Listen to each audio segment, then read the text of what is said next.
Good morning friends.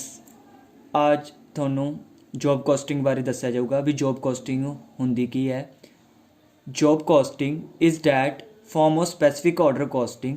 Job costing है ਉਹ specific order ਦਾ ਕੀ ਹੈ ਇੱਕ ਰੂਪ ਹੁੰਦਾ ਹੈ which applies for the work is undertaken and identifiable unit. ਇਹ ਉੱਥੇ ਅਪਲਾਈ ਹੁੰਦੀ ਹੈ ਜਿੱਥੇ ਕੰਮ ਦੇ ਯੂਨਿਟਾਂ ਨੂੰ ਕੀ ਹੈ ਪਛਾਣਿਆ ਜਾਂਦਾ ਹੈ। Manufacturing of product to customer specific requirement. ਜੋ ਇਹ 'ਚ ਵਸਤੂਆਂ ਦੀ ਜੋ ਮੈਨੂਫੈਕਚਰਿੰਗ ਹੁੰਦੀ ਹੈ ਉਹ ਗ੍ਰਾਹਕ ਦੇ ਉਦੇਸ਼ਾਂ ਅਨੁਸਾਰ ਹੀ ਹੁੰਦੀ ਹੈ। Number 2 fabrication of certain material ਵਰ ਰਾ ਮਟੀਰੀਅਲ ਸਪਲਾਈਡ ਬਾਏ ਦਾ ਕਸਟਮਰ। ਜੇ ਗ੍ਰਾਹਕ ਖੁਦ ਮਟੀਰੀਅਲ ਦੇ ਕੇ ਜਾਵੇ ਤਾਂ ਉਸ ਅਕੋਰਡਿੰਗ ਕਿ ਉਹ ਮਟੀਰੀਅਲ ਕੀਤੇ ਜਾਂਦਾ ਯੂਜ਼ ਕੀਤਾ ਜਾਂਦਾ ਹੈ। Repairs are done with in a factory. Repairs factory ਦੇ ਅੰਦਰ ਕੀਤੀ ਜਾਂਦੀ ਹੈ और एट कस्टमर प्रैमिसिस ਜਾਂ कस्टमर के प्रैमिसिस कस्टमर के प्लेस से जा की जाती है। Manufacturing goods are not for stock purpose. जो ये वस्तुओं की जी उत्पादन किया जाता है मैਨੂਫੈਕਚਰਿੰग की जाती है स्टॉक परपज वास्ते नहीं किया जाता but for immediate delivery once पर जी डिलीवरी होंगी है इमीडिएट की जाती है। These are completed in are respected. ये जो ये कंप्लीट हो फिर ही की जाती है डिलीवरी इमीडिएट की जाती है। इंटरनल कैपिटल एक्सपेंडिचर जॉब इनू अंदरूनी पूंजीगत खर्चा वर्क भी कहा जाता है। Job costing is a method of cost counting where cost is compiled for specific quantity of product. Job cost counting का वो मैथड है ਜਿਹੜੇ किसी भी स्पैसिफिक क्वांटिटी ऑफ प्रोडक्ट की लागत पता करने की है यूज़ की जाती है। Equipment repair other service that moves through the production process has continuously identifiable unit. कहते जो भी अपने कोई इक्विपमेंट रिपेयर्स अदर सर्विस होंगी है और प्रोडक्शन प्रोसैस द्वारा की है आइडेंटिफाइड यूनिट की है लगातार की जाती है यूज़ की जाती है। की इक्विपमेंट रिपेयर जी उन्होंने सर्विस प्रोडक्ट वास्ते की है यूज़ की जाती है। Applicable material direct labour direct expenses are usually calculate portion of overhead being a charge on job order. ਜਦੋਂ ਵੀ ਜੋਬ ਆਰਡਰ ਕੋਸਟਿੰਗ ਕੈਲਕੂਲੇਟ ਕੀਤੀ ਜਾਂਦੀ ਹੈ ਉਦੋਂ ਕੀ ਐਪਲੀਕੇਬਲ ਹੁੰਦੀ ਹੈ ਮਟੀਰੀਅਲ ਲੈ ਕੇ ਚੱਲਿਆ ਜਾਂਦਾ ਹੈ ਡਾਇਰੈਕਟ ਲੇਬਰ ਲੈ ਕੇ ਚੱਲਿਆ ਜਾਂਦਾ ਹੈ ਡਾਇਰੈਕਟ ਐਕਸਪੈਂਸ ਲੈ ਕੇ ਚੱਲਿਆ ਜਾਂਦਾ ਹੈ ਫਿਰ ਪੋਰਸ਼ਨ ਦੇਖਿਆ ਜਾਂਦਾ ਵੀ ਕਿੰਨਾ ਯੂਜ਼ ਹੋਇਆ ਓਵਰਹੈਡ ਦਾ ਉਹ ਸਾਰਾ ਜਿਹੜੀ ਕਿ ਜੋਬ 'ਤੇ ਚਾਰਜ ਹੋਇਆ ਉਹ ਸਾਰੀ ਕੋਸਟ ਫਾਈਂਡ ਆਊਟ ਕਰਕੇ ਕੀ ਜੋਬ ਆਰਡਰ ਕੋਸਟਿੰਗ ਕੀ ਪਤਾ ਕੀਤੀ ਜਾਂਦੀ ਹੈ। Feature of job order costing under this method cost are calculated. Under this method cost are calculated ਤੁਹਾਨੂੰ ਪਹਿਲੇ ਹੀ ਦੱਸ ਚੁੱਕੀ ਹੈ ਵੀ ਕੋਸਟ ਜਿਹੜੀ ਕੈਲਕੂਲੇਟ ਕੀਤੀ ਜਾਂਦੀ ਹੈ ਉਹ ਕਿੱਥੇ ਕੀਤੀ ਜਾਂਦੀ ਹੈ ਆਪਣੇ ਪ੍ਰਾਈਮ ਕੋਸਟ ਕਿਵੇਂ ਕੀਤੀ ਜਾਂਦੀ ਹੈ ਡਾਇਰੈਕਟ ਲੇਬਰ ਨੂੰ ਐਡ ਡਾਇਰੈਕਟ ਐਕਸਪੈਂਸ ਨੂੰ ਐਡ ਕਰਕੇ ਪ੍ਰਾਈਮ ਕੋਸਟ ਪਤਾ ਕੀਤੀ ਜਾਂਦੀ ਹੈ। ਉਸ ਤੋਂ ਬਾਅਦ ਆਪਾਂ ਓਵਰਹੈਡ ਜਿੰਨਾ ਚਾਰਜ ਹੁੰਦਾ ਉਹ ਜੋਬ 'ਤੇ ਉਹ ਲਾ ਕੇ ਆਪਣੇ ਕੋਲ ਕੀ ਹੈ ਕਿਸੇ ਵਰਕ ਕੋਸਟ ਕੀ ਹੈ ਪਤਾ ਕੀਤੀ ਜਾਂਦੀ ਹੈ। ਹੁਣ ਜੋਬ ਆਰਡਰ ਕੋਸਟ ਦੀ ਸਭ ਤੋਂ ਵੱਡੀ ਫੀਚਰ ਕੀ ਹੈ ਕਹਿੰਦੇ ਜਿਹੜੀ ਜੋਬ ਕੋਸਟਿੰਗ ਦੇ ਮੈਥਡ ਦੇ ਅੰਤਰਗਤ ਹੈ ਓਕੇ ਜਿਹੜੀ ਕੋਸਟ ਹੈ ਉਹ ਕਲੈਕਟਡ ਕਿਵੇਂ ਕੀਤੀ ਜਾਂਦੀ ਹੈ ਈਚ ਜੋਬ ਕੀ ਹੈ ਹਰੇਕ ਦੀ ਅਲੱਗ-ਅਲੱਗ ਜੋਬ ਦੀ ਕੀ ਹੈ ਅਲੱਗ-ਅਲੱਗ ਕੋਸਟ ਕੀ ਹੈ ਪਤਾ ਕੀਤੀ ਜਾਂਦੀ ਹੈ। Under this method cost are collected and cumulate for each job work order या प्रोजैक्ट सैपरेटली। कई मैथड के अंतर्गत जो भी अपनी किसी भी वर्क ऑर्डर की की है कॉस्ट पता करनी है हरेक प्रोजैक्ट की या हरेक काम की अलग अलग कॉस्ट पता की जाती है। Each job can be separately identify and hence it become essential to analyse the cost recording to each job. कहते इस तो अपने ईच जॉब कैन भी सैपरेटली आइडेंटिफाई ये जॉब ਨੂੰ सैपरेटली अलग अलग की आइडेंटिफाई किया जाता है। उस तो बाद की है एसेंशियली जरूरी हो जाता है भी कॉस्ट ਨੂੰ ਕੀਤਾ ਜਾਵੇ जॉब के अकॉर्डिंग ਕੀਤਾ ਜਾਵੇ एनालाइज ਕੀਤਾ ਜਾਵੇ। The industries were the method of costing applied must process the following features. कि वो ਕਿਹੜੀ इंडस्ट्री है जिन्हों पर कॉस्टिंग की अप्लाई होंगे। नंबर 1 कहते ਜਿਹੜਾ ਆਪਾਂ ਨੂੰ फीचर अपने पहले ही दस चुके सी भी the production generally against customer order but not for stock. तो हम जॉब कॉस्टिंग पहले डेफिनेशन करा चुके सी भी जी अपने को जॉब कॉस्टिंग के प्रोडक्शन होंगी है वो स्टॉक परपज़ वास्ते नहीं होती ये स्टॉक रिलेटेड भी नहीं होती वो कस्टमर के ऑर्डर अगेंस्ट होती है जो कस्टमर कहकर जाएगा उसी अपन के अगेंस्ट की प्रोडक्शन करेंगे। Each job has on characteristics and needs special treatment. हरेक जॉब की आदि विशेषता होंगी है तो उसकी कि स्पैशल ट्रीटमेंट की जरूरत होंगी है। There is no uniformity in the flow of production from department to department. जो विभाग तो विभाग अपनी की प्रोडक्शन का फ्लो देखना उस एकसारता होंगी कि इतने की जरूरत नहीं होंगी। Then nature of job determine the department through which the job. कि जी जॉब की नेचर होंगी है वो डिपार्टमेंट की है डिटरमिन करता है भी through which the job has be process भी किस डिपार्टमेंट द्वारा की है वो जॉब कंप्लीट होगी। The production is intermittent and not continuous. कि जी प्रोडक्शन होंगी इंटरमीडिएंट होंगी है कॉन्टीन्यूस नहीं होंगी। Each job is treat as cost unit. हरेक जॉब की है कॉस्ट यूनिट के तौर पर ट्रीट किया जाता है। Under this method of costing, ਇਹ ਕੋਸਟਿੰਗ ਮੈਥਡ ਦੇ ਅੰਤਰਗਤ ਇਹਦੇ ਵਿੱਚ ਜੋ ਵੀ ਆਪਣੀ ਕੋਈ ਈਚ ਜੋਬ ਹੋਗੀ ਉਹਦੀ ਕੀ ਹੈ ਪਰ ਯੂਨਿਟ ਕੀ ਪਤਾ ਕੀਤੀ ਜਾਂਦੀ ਹੈ, ਕੋਸਟ ਪਤਾ ਕੀਤੀ ਜਾਂਦੀ ਹੈ, ਜਾਂ ਪੂਰੀ ਜੋਬ ਦੀ ਕੀ ਹੈ ਕੋਸਟ ਪਤਾ ਕੀਤੀ ਜਾਂਦੀ ਵੀ ਆਪਾਂ ਨੂੰ ਕਿੰਨਾ ਲਾਗਤ ਆ ਰਹੀ ਹੈ। ਈਚ ਜੋਬ ਇਜ਼ ਜਿਹੜੀ ਆਪਣੇ ਕੋਲ ਡਿਸਟਿੰਕਟਿਵਲੀ ਆਇਡੈਂਟੀਫਾਈ ਬਾਈ ਪ੍ਰੋਡਕਸ਼ਨ ਆਰਡਰ ਥਰੂ ਆਊਟ ਦਾ ਪ੍ਰੋਡਕਸ਼ਨ ਸਟੇਜ। ਜਿਹੜੀ ਜੋਬ ਆਪਾਂ ਨੇ ਆਇਡੈਂਟੀਫਾਈ ਕਰਨੀ ਹੁੰਦੀ ਹੈ ਉਹ ਆਪਣੇ ਪ੍ਰੋਡਕਸ਼ਨ ਲੈਵਲ ਦੇ ਥਰੂ ਹੁੰਦੀ ਹੈ job identify. The cost of production of every job is ascertain after completing a job. Cost of ਕਿਸੇ ਵੀ ਆਪਣੇ ਕੋਲ ਵਸਤੂ ਦੀ ਲਾਗਤ ਪਤਾ ਕਰਨੀ ਹੈ ਜਾਂ ਕਿਸੇ ਜੋਬ ਦੀ ਲਾਗਤ ਪਤਾ ਕਰਨੀ ਹੈ, ਜਦੋਂ ਉਹ ਜੋਬ ਕੰਪਲੀਟ ਹੋ ਗਈ ਤਾਂ ਫਿਰ ਹੀ ਆਪਾਂ ਕਿ ਉਹ ਜੋਬ ਦੀ ਕੀ ਪਤਾ ਕਰ ਸਕਦੇ ਹਾਂ, ਲਾਗਤ ਪਤਾ ਕਰ ਸਕਦੇ ਵੀ ਉਹ ਜੋਬ ਦੇ ਦੌਰਾਨ ਆਪਾਂ ਨੂੰ ਕਿੰਨਾ ਖਰਚਾ ਹੈ, ਉਹ ਖਰਚੇ ਦੌਰਾਨ ਆਪਾਂ ਕਿ ਉਹਦੀ ਲਾਗਤ ਪੂਰੀ ਫਾਈਂਡ ਆਊਟ ਕਰ ਸਕਦੇ ਹਾਂ। ਵਰਕ ਇਨ ਪ੍ਰੋਗਰੈਸ ਉਹ ਪੀਰੀਅਡ ਤੋਂ ਪੀਰੀਅਡ ਕੀ ਹੁੰਦਾ ਹੈ, ਉਹ ਡਿਫਰੈਂਟ ਹੁੰਦਾ ਹੈ, ਜਿਸ ਹਿਸਾਬ ਨਾਲ ਆਪਾਂ ਨੇ ਕਿ ਆਪਦੇ ਹੱਥਾਂ ਵਿੱਚ ਕੀ ਜੋਬਸ ਲਈ ਹੁੰਦੇ ਹੈ। This cost is ascertain for each job separately. ਆਪਾਂ ਜਿਹੜੀ ਜੋਬ ਕੀ ਹੈ ਅਲੱਗ-ਅਲੱਗ ਕੀ ਹੈ ਪਤਾ ਕਰਦੇ ਹਾਂ ਹਰੇਕ ਦੀ cost. This method is applicable to printers, machine, tools, manufacture. ਇਹ ਮੈਥਡ ਕਿੱਥੇ ਕਿੱਥੇ ਐਪਲੀਕੇਬਲ ਹੁੰਦਾ ਹੈ? ਪ੍ਰਿੰਟਰਸ 'ਤੇ, ਮਸ਼ੀਨਸ 'ਤੇ, ਟੂਲਸ 'ਤੇ, ਮੈਨੂਫੈਕਚਰਸ 'ਤੇ, ਫਾਊਂਡਰੀਜ਼ 'ਤੇ, ਠੀਕ ਹੈ, ਜਨਰਲ ਇੰਜੀਨੀਅਰਿੰਗ 'ਤੇ, ਵਰਕਸ਼ਾਪਸ 'ਤੇ, ਐਡਵਰਟਾਈਜ਼ਿੰਗ 'ਤੇ, ਇੰਟੀਰੀਅਰ ਡੈਕੋਰੇਸ਼ਨਸ 'ਤੇ ਐਂਡ ਕੇਸ ਮੇਕਿੰਗ 'ਤੇ ਐਸੈਪਟਰਾ। Objective of job order costing. It helps to find out the cost of production of every job or order and to know the profit or loss made on its executions. Job order costing ਦਾ ਉਦੇਸ਼ ਕੀ ਹੁੰਦਾ ਹੈ? ਇਹ ਸਾਡੀ ਕਿਸ 'ਚ ਸਹਾਇਤਾ ਕਰਦੀ ਹੈ? ਇਹ ਸਾਡੀ ਕਿ ਕਿਸੇ ਵੀ ਵਸਤੂ ਦੀ ਹਰੇਕ ਜੋਬ ਦੇ ਦੌਰਾਨ ਕਿੰਨੀ ਲਾਗਤ ਆਈ ਹੈ ਉਹ ਪਤਾ ਕਰਨ ਵਿੱਚ ਕਿ ਸਾਡੀ ਕੀ ਕਰਦੀ ਹੈ, ਸਹਾਇਤਾ ਕਰਦੀ ਹੈ ਜੋਬ ਆਰਡਰ ਕੋਸਟਿੰਗ। ਨਾ ਸਾਨੂੰ ਇਹ ਦੱਸਦੇ ਵੀ ਕਿੰਨਾ ਉਹ ਜੋਬ ਦੇ ਦੌਰਾਨ ਆਪਾਂ ਨੂੰ ਲਾਭ ਹੋਇਆ ਜਾਂ ਹਾਨੀ ਹੋਈ ਹੈ। This is ultimately help the management to ਜੱਜ the profitability of each job. ਇਹ ਮੈਨੇਜਮੈਂਟ ਦੀ ਕੀ ਹੈ ਸਹਾਇਤਾ ਕਰਦੀ ਹੈ, ਜਿਸ ਨਾਲ ਮੈਨੇਜਮੈਂਟ ਨੂੰ ਇਹ ਜੱਜ ਹੋ ਜਾਂਦਾ ਹੈ ਵੀ ਇਹ ਜੋਬ 'ਚ ਸਾਨੂੰ ਕੀ ਹੈ ਲਾਭ ਆਉਂਦਾ ਹੈ ਕਿ ਗੈਰ ਲਾਭ ਆਉਂਦਾ ਹੈ। Decide the future cost of action, ਜਿਹੜੀ ਕੀ ਹੈ ਭਵਿੱਖ ਵਿੱਚ ਕੋਈ ਵੀ ਆਪਾਂ ਨੂੰ ਕੀ ਹੈ ਐਕਟੀਵਿਟੀ ਕਰਨ ਵਿੱਚ ਕਿ ਸਾਡੀ ਕਰਦੀ ਹੈ ਸਹਾਇਤਾ ਕਰਦੀ ਹੈ ਫੈਸਲਾ ਲੈਣ ਵਿੱਚ। It help the management to make more accurate estimate for cost of similar job to be executed in futures. ਇਹ ਜੋਬ ਆਰਡਰ ਕੋਸਟਿੰਗ ਸੈਕਿੰਡ ਦੂਜਾ ਉਦੇਸ਼ ਕੀ ਹੈ? ਇਹ ਸਾਡੀ ਕੀ ਮੈਨੇਜਮੈਂਟ ਦੀ ਕੀ ਸਹਾਇਤਾ ਕਰਦੀ ਹੈ ਵੀ ਕਿਸੇ ਵੀ ਲਾਗਤ ਨੂੰ ਅੰਦਾਜ਼ਾ ਲਗਾਉਣ ਵਿੱਚ ਸ਼ੁੱਧਤਾ ਦੇ ਨਾਲ ਵੀ ਉਹ ਸਿਮਿਲਰ ਜੋਬ ਦੇ ਵਿੱਚ ਆਪਣੀ ਫਿਊਚਰ ਦੇ ਵਿੱਚ ਇਹਦੀ ਕੋਸਟ ਕਿੰਨੀ ਆ ਸਕਦੀ ਹੈ। ਉਹ ਕਿਵੇਂ? ਆਪਣੇ ਪਿਛਲੇ ਸਾਲ ਜਿੰਨੇ ਵੀ ਆਪਣੇ ਉਹੀ ਕੰਮ ਜੋ ਕੀਤਾ ਹੋਊਗਾ ਉਹਦੀ ਕੀ ਕੋਸਟ ਦੇਖਾਂਗੇ, ਉਸੇ ਕੋਸਟ ਦੇ ਵਿੱਚ ਉਸੇ ਬੇਸ ਲਾ ਕੇ ਆਪਾਂ ਕੀ ਐਸਟੀਮੇਟ ਹੈਗੇ ਫਿਊਚਰ ਦੇ ਵਿੱਚ ਵੀ ਇੰਨੀ ਕੀ ਆ ਸਕਦੀ ਹੈ ਕੋਸਟ ਆ ਸਕਦੀ ਹੈ ਉਸ ਕੰਮ ਦੀ। ਤਾਂ management can easily and accurately determine and quotation prices or job similarly nature which are in prospect. ਜੋ ਜੋਬ ਸਿਮਿਲਰ ਨੇਚਰ ਦੀ ਹੁੰਦੀ ਹੈ ਉਹਦੇ ਮੈਨੇਜਮੈਂਟ ਨੂੰ ਕੀ ਹੈ ਸਹਾਇਤਾ ਮਿਲ ਜਾਂਦੀ ਹੈ ਕਿਸੇ ਸੇ ਪਾਸਟ ਰਿਕਾਰਡ ਬੇਸਿਸ 'ਤੇ ਕਿ ਉਹਨੂੰ ਕੀ ਕੀਮਤਾਂ ਬਾਰੇ ਕੀ ਹੈ ਪਤਾ ਚੱਲ ਸਕਦਾ ਹੈ। It help the management to control the operation and efficiency by making a comparison actual cost with estimate ones. ਕਹਿੰਦਾ ਆਪਣੀ ਮੈਨੇਜਮੈਂਟ ਕੀ ਕਰਦਾ ਹੈ? ਸਹਾਇਤਾ ਕਰਦਾ ਹੈ। ਕਿਸ ਚੀਜ਼ ਦੀ ਸਹਾਇਤਾ ਕਰਦਾ ਹੈ? ਕਿਸੇ ਵੀ ਐਫੀਸ਼ੀਐਂਸੀ ਹੁੰਦੀ ਹੈ ਜਿਹੜੀ ਕਿ ਨਿਪੁੰਨਤਾ ਨਹੀਂ ਹੁੰਦੀ, ਮਤਲਬ ਗੈਰ ਨਿਪੁੰਨਤਾ ਜਿਹੜੀ ਕਿ ਕਾਰਜਕੁਸ਼ਲਤਾ ਨਾ ਹੋਣਾ। ਕਹੇ ਇਹ ਕਾਰਜਕੁਸ਼ਲਤਾ ਨੂੰ ਕਿਵੇਂ ਕੰਟਰੋਲ ਕਰਨ ਵਿੱਚ ਸਹਾਇਤਾ ਕਰਦੀ ਹੈ ਵੀ ਕਾਰਜਕੁਸ਼ਲ ਸਹੀ ਤਰੀਕੇ ਨਾਲ ਕੰਮ ਹੋ ਸਕੇ। ਤਾਂ ਕਹਿੰਦੇ ਆਪਣੀ ਕਿ ਜਿਹੜੀ ਜੋਬ ਕੋਸਟਿੰਗ ਦੇ ਵਿੱਚ ਆਪਣੀ ਐਕਚੁਅਲ ਕੋਸਟ ਇੰਨੀ ਆਈ ਹੈ, ਜਦੋਂ ਆਪਾਂ ਨੇ ਜਦੋਂ job cost job work complete ਹੋਇਆ ਉਹਦੀ ਕੋਸਟ ਇੰਨੀ ਸੀ, ਪਰ ਆਪਾਂ ਨੇ ਐਸਟੀਮੇਟ ਇੰਨਾ ਲਾਇਆ। ਜੇ ਆਪਣੀ ਐਕਚੁਅਲ ਕੋਸਟ ਐਸਟੀਮੇਟ ਕੋਸਟ ਨਾਲੋਂ ਕੀ ਹੈ ਵੱਧ ਆ ਰਹੀ ਹੈ, ਜੇ ਆਪਣੀ ਐਕਚੁਅਲ ਕੋਸਟ ਕੀ ਹੈ ਵੱਧ ਆ ਰਹੀ ਹੈ ਕਿਹਦੇ ਨਾਲੋਂ? ਐਸਟੀਮੇਟ ਕੋਸਟ ਨਾਲੋਂ, ਤਾਂ ਆਪਣੀ ਕੀ ਇਨਐਫੀਸ਼ੀਐਂਸੀ ਹੈ। ਜੇ ਐਕਚੁਅਲ ਕੋਸਟ ਕੀ ਆਵੇ ਘੱਟ ਆਵੇ ਕਿਹੜੇ ਜੇ ਆਪਾਂ ਐਸਟੀਮੇਟ ਲਾਇਆ ਤਾਂ ਉਹ ਕੀ ਆਪਣੇ ਕੋਲ ਕੀ ਇੱਕ ਤਰ੍ਹਾਂ ਦੀ ਕੀ ਹੈ ਐਫੀਸ਼ੀਐਂਸੀ ਹੈ। ਤਾਂ it help the management to provide a valuation of work in progress. ਇਹ ਮੈਨੇਜਮੈਂਟ ਕੀ ਹੈ ਵਰਕ ਇਨ ਪ੍ਰੋਗਰੈਸ ਦੀ ਵੈਲਿਊਏਸ਼ਨ ਕਰਨ ਵਿੱਚ ਕੀ ਕਰਦਾ ਹੈ? ਹੈਲਪ ਕਰਦਾ ਹੈ। ਹੁਣ ਉਸ ਤੋਂ ਬਾਅਦ ਕੀ ਕਰਾਂਗੇ prerequisite of job order costing. ਵੀ prerequisite of job order costing ਦੀਆਂ ਕੀ ਹੈ ਕਿ in order to achieve the purpose of job order costing a considerable amount of clerical work will be involved. ਕਹਿੰਦਾ ਆਪਣੇ ਜੋਬ ਆਰਡਰ ਕੋਸਟਿੰਗ ਨੂੰ achieve ਕਰਨਾ ਹੈ ਤਾਂ ਕਹਿੰਦਾ ਆਪਣੇ ਕੰਸੀਡਰ ਅਮਾਊਂਟ ਕੀ ਕਲੈਰੀਕਲ ਵਰਕ ਦੀ ਕੀ ਕਰਨੀ ਇਨਵੋਲਵ ਕਰਨੀ ਪਊਗੀ ਇਹਦੇ ਵਿੱਚ। To ensure effective work system ਆਪਾਂ ਨੂੰ ਇਹ ਇੰਸ਼ੋਰ ਹੋਣਾ ਪਊਗਾ ਵੀ ਆਪਣਾ ਸਿਸਟਮ ਕੀ ਹੈ ਉਹ ਨਿਪੁੰਨਤਾ ਦੇ ਤਰੀਕੇ ਨਾਲ ਅਤੇ ਵਧੀਆ ਤਰੀਕੇ ਨਾਲ ਚੱਲ ਰਿਹਾ। ਇਹਦੇ ਲਈ ਕਹਿੰਦੇ ਫੈਕਟਰ ਨੂੰ ਕੀ ਧਿਆਨ ਵਿੱਚ ਰੱਖਣੇ ਪੈਣਗੇ, ਜ਼ਰੂਰੀ ਹੈ ਫੈਕਟਰ ਕਿਹੜੇ? ਨੰਬਰ 1 ਇਹ ਸਾਊਂਡ ਸਿਸਟਮ ਆ ਪ੍ਰੋਡਕਸ਼ਨ ਕੰਟਰੋਲ। ਪ੍ਰੋਡਕਸ਼ਨ ਕੰਟਰੋਲ ਕੀ ਹੈ? ਸਾਊਂਡ ਸਿਸਟਮ ਹੋਣਾ ਚਾਹੀਦਾ, ਵਧੀਆ ਹੋਣਾ ਚਾਹੀਦਾ ਆਪਣੇ ਕੋਲ।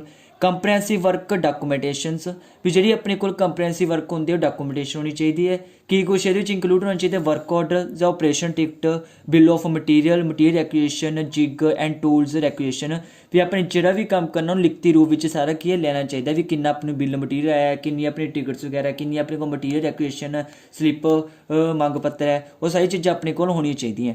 ਕਹਿੰਦੇ an appropriate time booking system under other time sheet and piece work ticket. ਕਹਿੰਦੇ ਸਾਨੂੰ ਕੀ ਹੈ ਜੋਬ ਆਰਡਰ ਕੋਸਟਿੰਗ ਦੇ ਥਰੂ ਜਿੰਨਾ ਟਾਈਮ ਲੱਗਿਆ ਸਾਨੂੰ ਕਿ ਟਾਈਮ ਨੂੰ ਕਰਨਾ ਚਾਹੀਦਾ, ਰਿਕਾਰਡ ਕਰਨਾ ਚਾਹੀਦਾ ਵੀ ਸਹੀ ਟਾਈਮ ਕਿੰਨਾ ਤਾਂ ਪਤਾ ਚੱਲ ਸਕੇ। ਇਹ well organization basis to costing system with clearly define cost centres, good labour analysis, appropriate overhead absorption rate and relevant issue price system.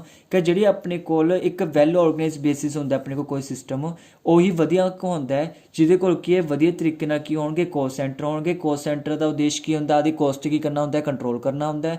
Good labour analyse ਹੁੰਦੇ ਜਿੱਥੇ ਕਿ ਆਪਣੇ ਕਿ ਜਿਹੜੇ ਵਰਕਰ ਵਧੀਆ ਤਰੀਕੇ ਨਾਲ ਕੀ ਕੰਮ ਕਰ ਸਕਣ। ਐਪਰੋਪਰੀਏਟ ਓਵਰਹੈਡ ਐਬਜ਼ਰਪਸ਼ਨ ਰੇਟ ਲੈਣੇ ਚਾਹੀਦੇ ਆਪਾਂ ਨੂੰ। ਰੈਲੀਵੈਂਟ ਇਸ਼ੂ ਪ੍ਰਾਈਸ ਸਿਸਟਮ ਵੀ ਹੋਣਾ ਚਾਹੀਦਾ ਵੀ ਆਪਣੇ ਕੀ ਪ੍ਰਾਈਸ ਸਿਸਟਮ ਕੀ ਹੈ, ਕਿੰਨੀ ਕੀਮਤ ਆ ਰਹੀ ਹੈ। ਹੁਣ ਆਪਾਂ advantage of job order costing ਪੜ੍ਹਾਂਗੇ ਵੀ ਕੀ ਹੁੰਦੀ ਹੈ ਐਡਵਾਂਟੇਜ ਜੋਬ ਆਰਡਰ ਕੋਸਟਿੰਗ। ਹੁਣ ਫਰੈਂਡਸ ਤੁਹਾਨੂੰ ਹੁਣ ਤੱਕ ਤੁਹਾਨੂੰ ਜੋਬ ਆਰਡਰ ਕੋਸਟਿੰਗ ਬਾਰੇ ਦੱਸ ਚੁੱਕੇ ਵੀ ਕੀ ਹੁੰਦਾ ਹੈ। ਵੀ ਜੋਬ ਆਰਡਰ ਕੋਸਟਿੰਗ ਮੇਨ ਗੱਲ ਆਪਣੀ ਇਹੀ ਹੁੰਦੀ ਹੈ ਵੀ ਇਹ ਆਪਣੀ ਇਹ ਸਟਾਕ ਦੇ ਪਰਪਸ ਨਾ ਹੋ ਕੇ ਕੀ ਹੈ ਇਹ ਕਸਟਮਰ ਦੀ ਰਿਕੁਆਇਰਮੈਂਟ ਦੇ ਹੋ ਕੇ ਜੋਬ ਆਰਡਰ ਕੋਸਟਿੰਗ ਫਾइंड आउट की जाती है। जॉब ऑर्डर कोस्टिंग ਦੇ ਲਈ ਕੀ ਹੁੰਦਾ ਆਪਣੇ ਕੋਲ, ਜਿਹੜੇ ਕਸਟਮਰ ਕੀ ਹੈ ਦੁਕਾਨਦਾਰ ਕੋਲ ਜਾਂਦਾ ਹੈ, ਉੱਥੇ ਆਪਦੇ ਕੀ ਆ ਆਰਡਰ ਦਿੰਦਾ ਹੈ। ਉਹ ਆਰਡਰ ਕੀ ਹੈ ਜੇ ਪੈਂਫਲੇਟ ਜਿਵੇਂ ਸਪੋਜ਼ ਕਰੋ ਪੈਂਫਲੇਟ ਦਿੱਤੇ ਉਹਨੇ 100 ਪੈਂਫਲੇਟ ਬਣਾਉਣ ਦਾ ਆਰਡਰ ਦਿੱਤਾ। 100 ਪੈਂਫਲੇਟ ਜਦੋਂ ਉਹਦੀ ਕੋਸਟ ਕਦੋਂ ਆਊਗੀ, ਜਦੋਂ ਉਹ 100 ਪੈਂਫਲੇਟ ਕੇ ਬਣ ਚੁੱਕੇ ਹੋਣਗੇ। ਫਿਰ ਉਹਦੇ ਦੇਖਣਗੇ ਕਿੰਨੀ ਮਟੀਰੀਅਲ ਲੱਗਿਆ, ਕਿੰਨੀ ਲੇਬਰ ਲੱਗੀ ਹੈ, ਅਤੇ ਉਸ ਤੋਂ ਬਾਅਦ ਉਹਦੇ ਓਵਰਹੈਡ ਕਿੰਨੇ ਚਾਰਜ ਲੱਗਿਆ, ਉਹ ਸਾਰਿਆਂ ਨੂੰ ਲਾ ਕੇ ਕੀ ਉਹਦੀ ਜਿੰਨੀ ਕੋਸਟ ਹੁੰਦੀ ਹੋਊਗੀ ਉਹਨੂੰ ਕੀ ਕਿਹਾ ਜਾਂਦਾ, ਜੋਬ ਆਰਡਰ ਕੋਸਟਿੰਗ ਕਿਹਾ ਜਾਂਦਾ। ਹੁਣ ਇਹਦੀ ਐਡਵਾਂਟੇਜ ਕੀ ਹੈ, ਕਹਿੰਦੇ job order costing it provide A detailed analyse of cost of material. ਕਹਿੰਦੇ ਇਹ ਕੀ ਕਰਦਾ ਸਾਨੂੰ ਕੀ ਹੈ ਕੋਸਟ ਆਫ ਮਟੀਰੀਅਲ ਦੀ ਕਿ ਸਾਰੀ ਡਿਟੇਲ ਪ੍ਰੋਵਾਈਡ ਕਰਦਾ ਹੈ। ਇਹਦਾ ਜੋਬ ਆਰਡਰ ਕੋਸਟ ਸਿਸਟਮ ਇਹੀ ਸਭ ਤੋਂ ਵੱਡਾ ਲਾਭ ਹੈ ਕਿ ਸਾਨੂੰ ਕੀ ਸਾਰੀ ਡਿਟੇਲ ਪ੍ਰੋਵਾਈਡ ਕਰਦਾ ਹੈ ਕਿਸ ਚੀਜ਼ ਦੀ, ਵੀ ਮਟੀਰੀਅਲ ਦੀ ਕਿੰਨੀ ਲਾਗਤ ਆਈ ਹੈ, ਕਿੰਨੀ ਵੇਜਸ ਲੱਗੀ ਹੈ, ਕਿੰਨੀ ਓਵਰਹੈਡ, ਇਹ ਸਾਰੇ ਕੀ ਆਪਾਂ ਇਹ ਕੰਮ ਕੀ ਕਰਦਾ ਫੰਕਸ਼ਨ ਕੀ ਕਰਦਾ ਕਲਾਸੀਫਾਈ ਕਰਦਾ ਹੈ। Department and nature of expenses which enable the management to terminate the operating efficiency or different factor of production.